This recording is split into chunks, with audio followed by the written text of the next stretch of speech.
유마일 소설경 불가사의 해탈.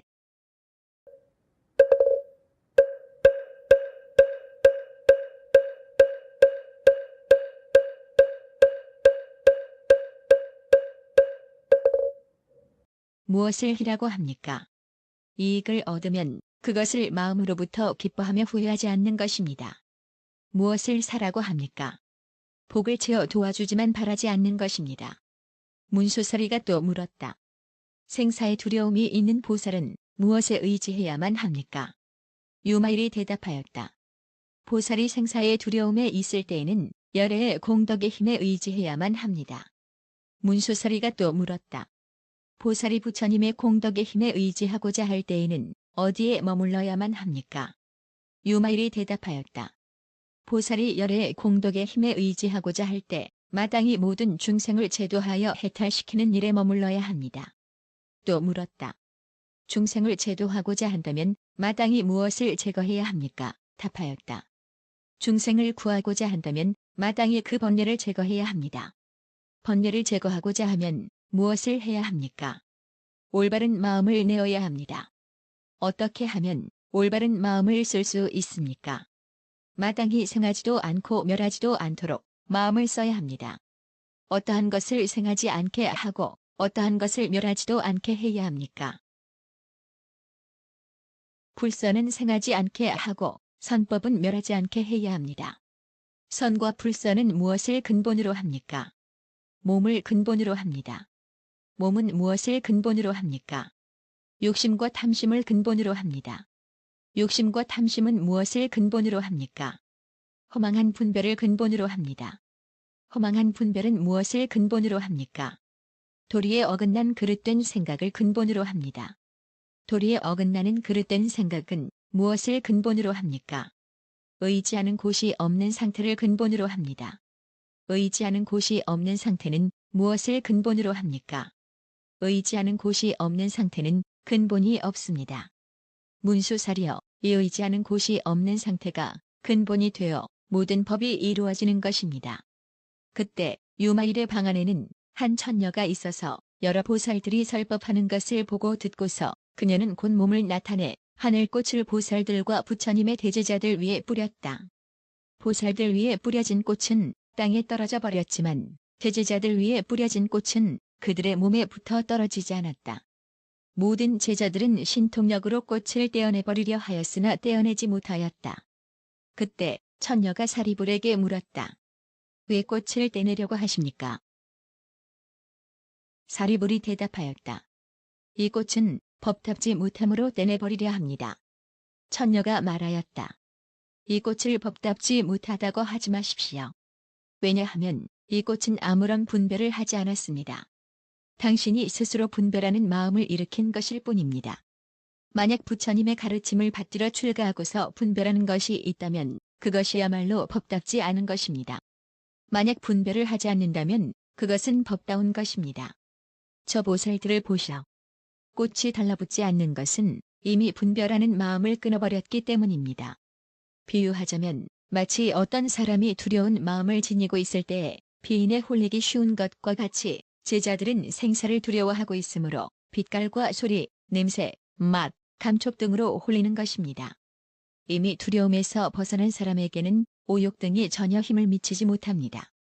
번뇌의 습기가 아직 다하지 않았으므로 꽃이 몸에 달라붙은 것뿐입니다. 번뇌의 습기가 없어진 이는 꽃이 달라붙지 않습니다. 사리불이 말했다. 그때 처녀는 이 방에 머무른 지 오래되었습니까? 처녀가 답했다. 제가 이 방에 머문 것은 고덕께서 해탈하신 것만큼 오래되었습니다. 사리불이 말했다. 여기에 오래도록 머물렀습니까? 처녀가 답했다. 고덕이 해탈하신 것도 얼마나 오래되셨습니까? 사리불은 묵묵히 대답하지 않았다. 처녀가 말하였다. 웬일로 고덕의 뛰어난 지혜를 지니고 계시면서 침묵하십니까? 사리불이 답했다. 해탈은 말로 표현할 수가 없기 때문에 뭐라 말해야 할지 모르겠습니다. 처녀가 말하였다. 말씀과 문자야말로 모두가 해탈의 모습입니다. 왜냐하면 해탈이라고 하는 것은 마음 안이나 마음 밖이나 또 그 사이에 있는 것도 아니기 때문입니다. 문자도 이와 같아서 안에도 밖에도 또 안과 밖의 중간에 있는 것도 아니기 때문입니다. 그러므로 고덕이시여 문자를 떠나서는 해탈을 말하지 마십시오. 왜냐하면 모든 것은 그대로가 해탈의 모습을 나타내고 있기 때문입니다. 사리불은 말하였다. 그러나 탐심과 성냄과 어리석음을 떠나는 것을 해탈이라 하지 않습니까? 천녀가 말했다. 부처님께서는 증상만에 사로잡힌 이들을 위해서만 탐심과 성냄과 어리석음을 떠나는 것이 해탈이라고 설하셨을 뿐입니다. 만약 증상만이 없는 사람이라면 탐심과 성냄과 어리석음의 자성이 곧 그대로 해탈이라고 하셨습니다. 사리불이 말했다. 참으로 훌륭합니다. 천녀여, 그대는 무엇을 얻고 무엇을 깨달았기에 그와 같이 훌륭히 설할 수가 있게 되었습니까? 천녀가 대답했다. 저는 아무것도 얻은 것이 없고 깨달은 것도 없기 때문에 이와 같이 말하는 것입니다. 왜냐하면 무엇을 얻었다든가 깨달았다고 하는 사람은 부처님의 가르침에서는 증상만에 사로잡힌 사람이기 때문입니다. 사리불이 천녀에게 물었다. 그대는 세 가지 가르침 가운데 어느 것에 뜻을 두고 있습니까? 천녀가 대답하였다. 저는 성문법으로 중생을 교화함으로 성문이며 인연법으로 중생을 교화함으로 벽지불이기도 하며 퇴비법으로 중생을 교화함으로 대승이기도 합니다. 사리불이여, 천복의 숲에 들어가면 오직 천복의 냄새만을 맡을 뿐 다른 냄새를 맡을 수가 없습니다. 이와 같이 만약 이 방 안에 들어오면 오직 부처님의 공덕의 향기를 맡을 뿐 성문이나 벽지불의 공덕의 향기를 좋아하지 않게 됩니다.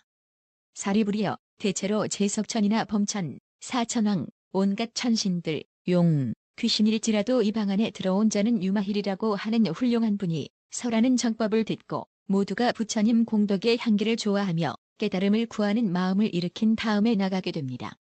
사리불이여, 저는 이 방에 머문 지가 이미 12년이 되었습니다. 처음부터 성문, 벽지불의 법을 설하는 것을 듣지 않고 오직 보살의 대자대비와 불가사의한 제불의 가르침만을 들어왔습니다. 사리불님, 이 방에는 항상 일찍이 한 번도 없었고 잊기 어려운 일 8가지가 나타났는데 무엇이 8가지인가 하면 다음과 같습니다.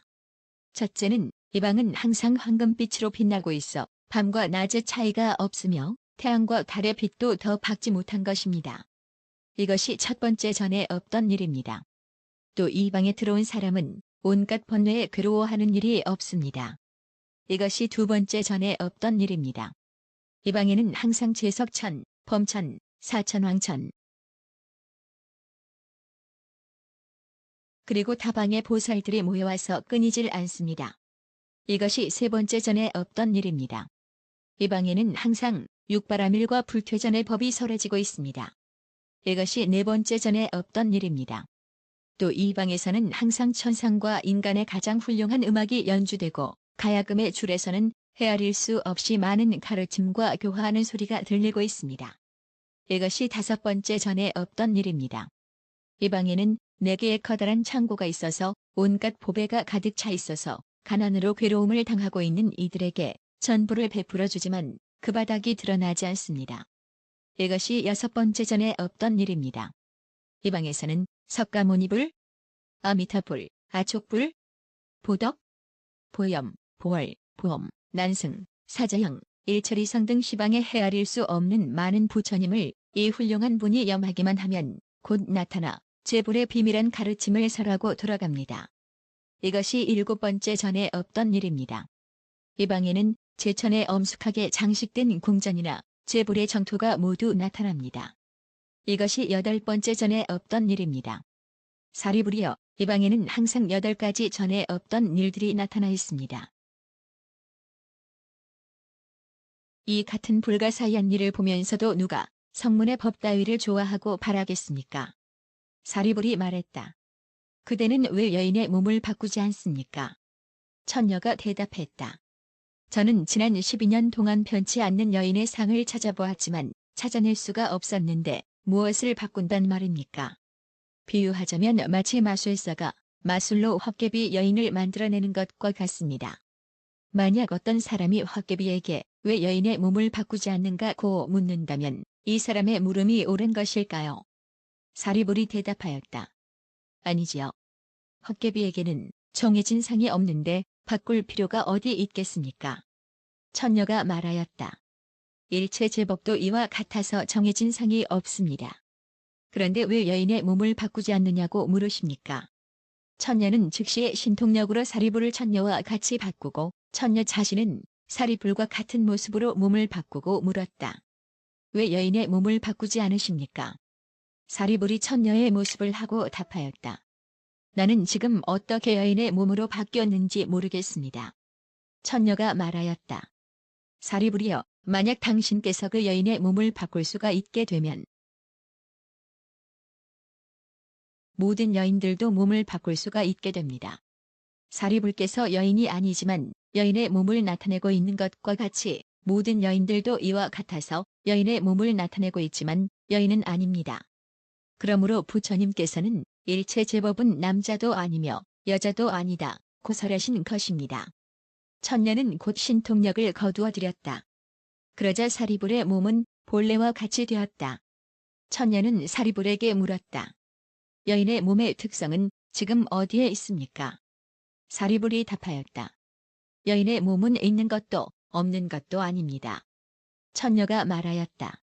일체 제법도 그와 같아서 있는 것도 없는 것도 아닙니다. 그 있는 것도 아니고 없는 것도 아니라는 것은 부처님의 말씀인 것입니다. 사리불이 처녀에게 물었다. 그대는 이곳에서 죽으면 어디에 가서 태어날 것입니까? 처녀가 말하였다. 부처님께서 화신으로 태어나시는 곳에 저도 같이 태어날 것입니다. 사리불이 말하였다. 부처님께서 화신으로 태어나시는 것은 죽어서 태어나는 것이 아니지요. 처녀가 말하였다. 중생도 그와 같아서 죽어서 태어나는 것은 아닙니다. 사리불이 처녀에게 물었다.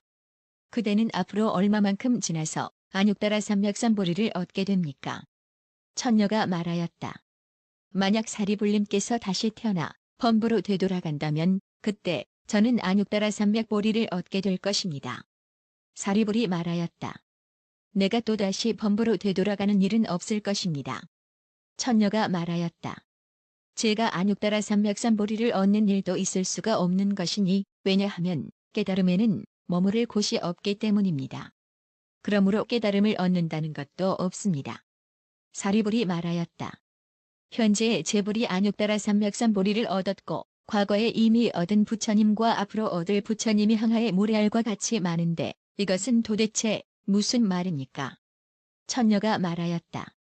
이것은 모두 세속에서 쓰이고 있는 문자와 이치를 빌렸기 때문에 과거, 현재, 미래에 부처가 있음을 설하였을 뿐 깨달음의 과거, 현재, 미래가 있다고 한 것은 아닙니다. 처녀는 물었다. 사리불이여, 당신은 아라한과를 얻었습니까? 사리불이 말하였다. 아무런 얻을 만한 것도 없으므로 얻었습니다. 처녀는 말하였다. 제불보살님도 그와 같이 얻을 만한 것이 없기 때문에 얻은 것입니다. 그때 유마일이 사리불에게 말하였다. 이 처녀는 지금까지 92억의 부처님께 공양을 올리고 나서 이미 보살의 신통력을 마음대로 쓰면서 소원을 모두 이루고 무생법인을 얻었고 이미 물러섬이 없는 경지에 머물러 있습니다. 그 본원력 때문에 마음대로 모습을 나타내어 중생을 교화하고 있습니다. 8. 불두품. 그때 문수서리가 유마힐에게 물었다. 보살은 어떻게 해야 불도에 통달할 수 있습니까? 유마힐이 대답하였다. 만약 보살이 도가 아닌 길을 간다면 곧 불도에 통달한 것입니다. 또 문수서리가 물었다. 어떻게 하는 것이 도가 아닌 길을 간다는 것입니까? 유마일이 답하였다. 만약 보살이 오무간 죄를 범하여도 괴로워하거나 성내는 일이 없는 것이며 지옥에 떨어지더라도 모든 죄나 번뇌가 없으며 축생에 떨어지더라도 어리석음이나 교만한 마음 등의 허물이 없으며 악에 떨어지더라도 공덕을 갖추고 있으며 새끼나 무새끼의 도에 이르러서도 잘났다고 뽐내지 않습니다. 탐욕을 부리는 것을 드러내어도 온갖 번뇌에 물드는 일이 없으며 성내는 모습을 드러내어도 분노를 품는 일이 없으며 어리석은 모습을 드러내어도 지혜로서 그 마음을 다스리며 인색하고 탐욕스런 모습을 보이면서도 안과 밖의 모든 것을 보시하며 몸과 목숨까지도 아끼지 않으며 계율을 범한 모습을 보이면서도 마음은 편안하게 청정한 계율에 안주하고 아무리 작은 죄에도 오히려 크게 조심하며 성내는 모습을 보이면서도 항상 너그럽게 참으며 게으른 모습을 보여도 온 마음을 기울여 공덕을 닦으며 마음이 혼란한 모습을 보여도 마음은 언제나 조용하게 선정을 닦으며 어리석은 모습을 보여도 세간과 출세간의 지혜에 통달해 있습니다. 아첨하거나 거짓된 모습을 보여도 훌륭한 방편으로 경전의 뜻에 따라 교화하며 교만하게 뽐내는 모습을 보여도 중생에게는 마치 교량과 같으며 온갖 번뇌에 들끓는 모습을 보여도 마음은 항상 청정합니다. 마군의 속으로 들어가는 모습을 보여도 부처님의 지혜에 따르지 다른 가르침에는 따르지 않으며 성문의 사이에 섞여도 중생을 위하여 아직까지 들어보지 못한 가르침을 설하며 벽지불들 사이에 끼어도 대자비를 이룩하여 중생을 교화합니다. 가난에 찌든 사람들 사이에 섞여서도 보배를 낳는 손으로서 공덕이 다하는 일이 없으며 불구자 사이에 끼어도 온갖 상호를 갖추어 자신의 몸을 장엄하고 비천한 사람들 사이에 끼어서도 부처가 될 소질을 가진 무리에 태어나서 온갖 공덕을 갖추고 몸이 쇠약하고 추하고 비참한 사람들 사이에 섞여도 나라연과 같이 힘센 몸을 얻어 모든 중생이 부러워 즐겁게 바라보는 대상이 되며 늙고 병든 사람들 사이에 끼어도 영원히 병의 근원을 끊고 죽음의 공포를 초월합니다. 재물이 있는 모습을 보이지만 항상 무상을 권하여 실제로 탐내는 것이 없으며 아내와 첩과 처녀가 있는 것을 보여주지만 항상 오욕의 진흙탕에서 멀리 떠나 있고 말이 어눌하고 둔한 것 같이 보이면서도 변제를 성취하고 모든 것을 간직하여 있는 일이 없으며 외도로 중생을 제도하는 모습을 보여도 부처님의 정법으로 모든 중생을 제도하며 온갖 세속의 길에 두루 빠져드는 것처럼 보여도 그 인연을 끊고 열반의 경지에 드는 것을 나타내 보여도 생사를 끊어 없애지는 않습니다.